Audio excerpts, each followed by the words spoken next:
तो वक्ता भी नहीं हो सकते।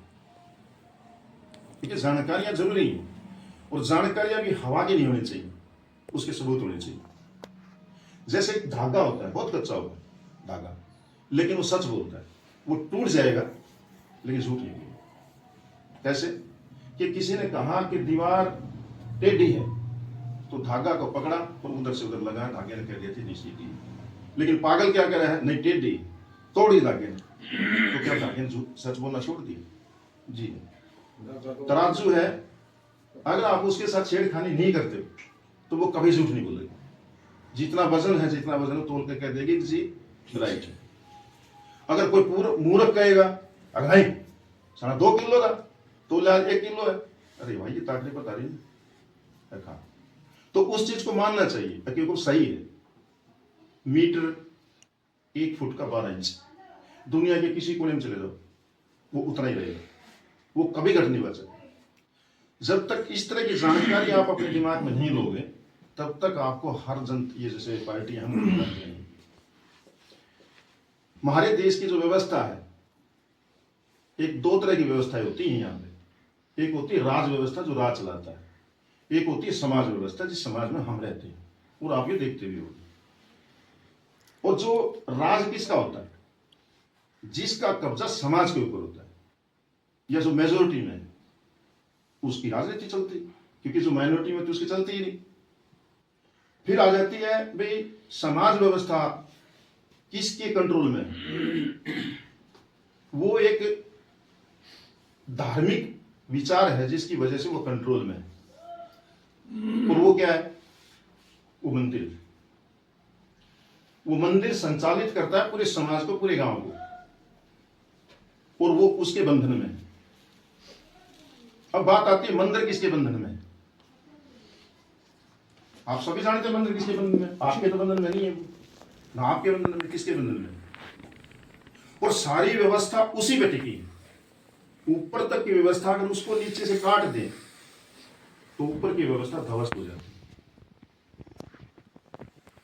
क्योंकि मंदिर में जो अंधविश्वास आपको फैलाया जाता है, उस अंधविश्वास हो गया था तो तथागत बुद्ध ने ये बीड़ा उठाया और उस बीड़ी को 500-600 साल लगे यहाँ तक आने के लिए।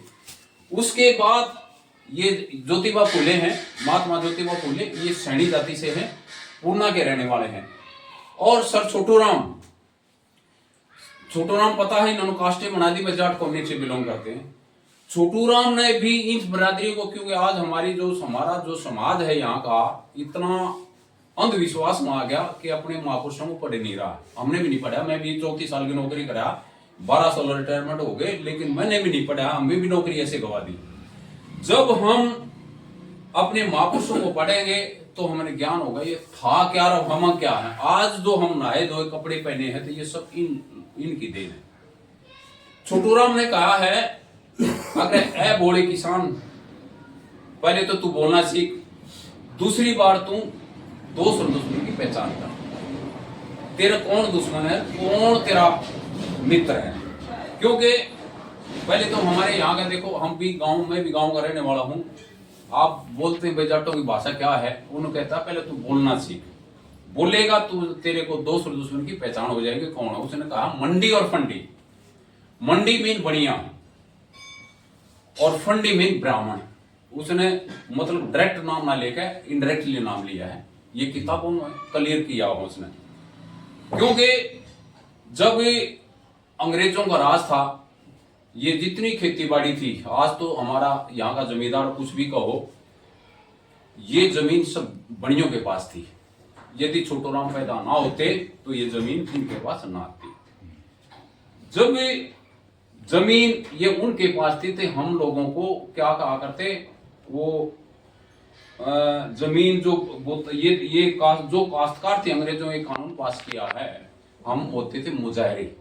मुजाहिरे में मालिक आप हैं जमीन, मैं बोल कमा कर आपको दे रहा हूं। हम काश्तकार थे, मुजाहिरे बन के इन बड़ियों ने क्या किया कि हम जो कमा कर, हम कभी जाते थे, जब छोटू राम पढ़ रहे थे, छोटू राम सांपले 5 का स्कूल था, सांपला गढ़ी में, जब ये पढ़ के निकले 5 के बाद, तो इनके पिता का नाम था खुशीराम। खुशीराम जब वहां गए, एक बनिए के पास गुठा लगा, पैसे लेने पड़ते थे, क्योंकि उस टाइम जमीन जंगल जो ज्यादा होते थे, खेत भी ऐसे हुआ करते। तो इन्होंने वो जो दुख कष्ट देखे हैं, आज हमारा ना तो जमींदार पढ़ रहा है इनको, ना कोई और पढ़ रहा है। जब इनको पढ़ेगा तो हमने भी ज्ञान तब हुआ जब हम इनके अंदर गए, इनकी किताबों में गए, तब हमने देखा भी ये है क्या। अब सरकार क्या कर रही है भाई, स्कूलें बंद कर रही है। क्यों कर रही है? सरकार ने संविधान लागू हो गया 26 जनवरी 1950 को, आज 75वीं गांठ है उसको, 75 इस 26 जनवरी को 75 साल हो गया पूरे। तो ये जब संविधान लागू हुआ, संविधान सभा ने यह कहा था कि संविधान के अंदर जितने भी कानून हैं उनको पूरी तरह से लागू करो। लेकिन आज तक 60 साल कांग्रेस राज कर गई, और ये तीसरी प्लान है ये बीजेपी की, आज तक संविधान लागू नहीं हुआ। जिस दिन संविधान लागू हो गया, किसी चीज की हमें इकट्ठा होने की जरूरत ही नहीं है। अभी हमें बोलते थे क्यों है, हमें ये आरक्षण का जो मुद्दा है, बोले उनको आरक्षण दे दिए, धकड़ा दे दिए, कोई आरक्षण का मुद्दा नहीं है। हमारे को 2 टाइप का वो था, हम क्या आरक्षण था, एक तो था ये थे भाई जो आदमी जो ओबीसी के आदमी हैं, उसमें जाट बनिया गुजर ये जितने भी हैं, उसमें जो आरक्षण था वो था पिछड़ेपन, शिक्षित पिछड़ेपन का, जो क्योंकि हमारे को किसी को इनको पढ़ने का हुक्म नहीं था।